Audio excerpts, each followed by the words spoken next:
There's something about the old American Midwest that most people never think about. Not the wide open fields, not the grain silos standing alone against a grey sky, but the quiet underneath all of it. The kind of quiet that soaks into the ground and just stays there. That's where this story begins. Not with a war, not with a president, not with anything dramatic, just with a stretch of land that nobody really wanted and a handful of people who decided to stay anyway. It was the mid-1800s. The country was still figuring itself out. The East Coast had its cities and its money and its noise, and the West had its promises. Gold somewhere, land somewhere, a better life if you could just get there. But the middle? The middle was just there, flat and quiet and largely ignored. Settlers who passed through on their way to somewhere else would look out from their wagons and see nothing but grass. Grass as far as the eye could go in every direction. Some of them wrote letters home about it. One man, a farmer from Ohio who was heading toward Oregon, wrote to his brother that the prairie felt like the ocean, except there was no sound. He said it made him feel small. He said he didn't stop, but some people did stop. There were families, mostly from the eastern states and from Germany and Scandinavia, who looked at that empty flat land and saw possibility instead of emptiness. They came with very little. A wagon, some tools, seeds, a few animals, and the kind of stubborn patience that you either have or you don't. They staked their claims. They built houses out of sod, which is just a word for blocks of grass and dirt because there were no trees to speak of. These houses were dark and low, and the walls sometimes smelled like rain, even in dry weather. They leaked. Insects lived in them. In the summer they were stifling, and in the winter they barely held the cold at bay. But they were houses. The days on the prairie were long and mostly the same. You woke up before the sun, you tended to the animals, you worked the ground if it was a season for that, or you repaired what needed repairing if it wasn't. You ate when there was something to eat. You went to sleep when the light was gone because candles and kerosene cost money, and money was always thin. Children went to school when there was a school, which was not always. Some counties had a one-room schoolhouse that served dozens of families spread across many miles. The teacher, often a young woman not much older than her older students, boarded with local families, rotating every few weeks so no one family bore the whole burden of her keep. There wasn't much in the way of entertainment, in the way we'd think of it now. People visited each other. They told stories, they played cards, they read the same books over and over because new ones were hard to come by. A newspaper from back east might arrive weeks after it was printed. People read it cover to cover anyway. Sundays meant church, if there was one nearby and if the weather allowed. Weather was always a factor. On the open plains, a storm could appear faster than seemed fair. There were blizzards that buried homesteads up to the roofline. There were droughts that turned the fields to dust for years at a stretch. And tornadoes, those long, dark, twisting things that came out of a green sky with almost no warning and took whatever was in their path. People lost everything, sometimes more than once, and they started over.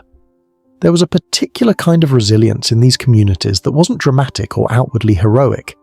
Nobody wrote songs about it.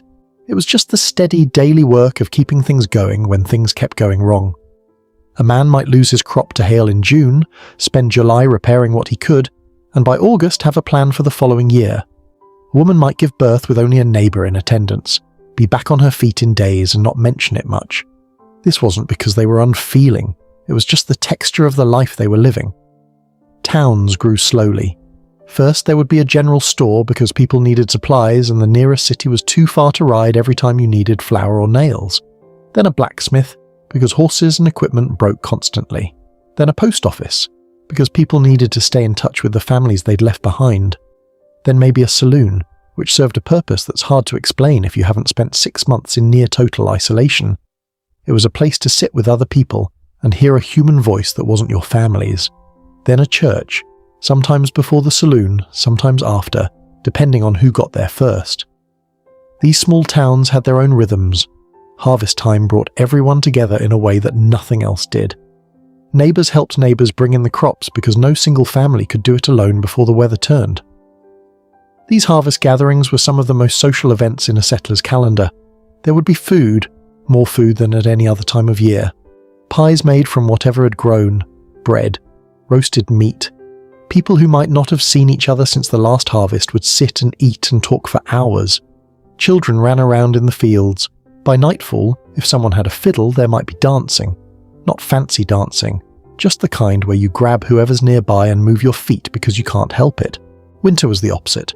Winter pulled everyone inward. Farmsteads went quiet for months. You could go a long time without seeing anyone outside your household. Families played games around the stove and mended clothes and waited. Children got restless. Adults got tired in a deep way that sleep didn't always fix. There's a name for it now, cabin fever. But back then it was just winter, and you endured it the same way you endured everything else. Spring was a relief every single year, no matter how many springs you'd already survived. There's a reason people wrote about spring the way they did in those days, not as a casual seasonal shift, but as a genuine return. The ground thawing, the first green showing through, the sound of birds that had been absent for months suddenly filling the air again. Even people who weren't given to sentiment would sometimes stop their work and just stand in a field for a minute when spring came. Just stand there. The railroad changed everything. It came to different parts of the Midwest at different times, but when it came fast. Suddenly a town that had been a day's hard ride from the nearest supply point was connected to Chicago, to St. Louis, to the whole country. Goods could come in that people had only read about. Cattle could be shipped out to markets far away. People could travel distances that had previously seemed unimaginable. Land values shifted. New towns appeared along the rail lines overnight, basically. Old towns that the rail didn't pass through began to quietly decline. The railroad also brought more people. Immigrants who had just arrived on the East Coast, people who'd come from Poland and Bohemia and Norway and Sweden, found their way onto trains and eventually onto pieces of land in states like Kansas and Nebraska and Minnesota. They brought their languages with them, their foods, their ways of organizing a community. You could ride through a stretch of the Midwest in 1880 and pass through a Norwegian-speaking community, then a German-speaking community, then a Czech-speaking community, all within a few hours. They didn't always mix much, at least not at first. People built churches that held services in the old language. They started newspapers in those languages. They named their children after grandparents back home. Over time, the languages faded. The second generation grew up speaking English in school and at home by choice or by necessity. The third generation often couldn't speak the old tongue at all, though they might remember certain words their grandparents used, certain phrases that stuck. The food traditions lasted longer than the language generally. A woman might not speak a word of Norwegian, but she'd still make lefse the way her grandmother taught her, and her children would eat it and not know anything of its origins except that it was what their family made. There's something almost invisible about this history. It didn't produce famous battles or famous speeches.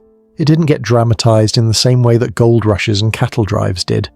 It was mostly just people trying to make something work in a hard place, and slowly, over generations, the hard place becoming home. The settlers became the old-timers. Their children became the people who remembered the old days. Their grandchildren became the ones who'd never known anything else. The small towns of the Midwest today still carry the shapes of this history if you know how to look. The wide main streets were designed for wagons, not cars. The old grain elevators still stand at the edges of some towns, even the ones that are no longer in use. The cemeteries are full of names that tell you exactly where people came from.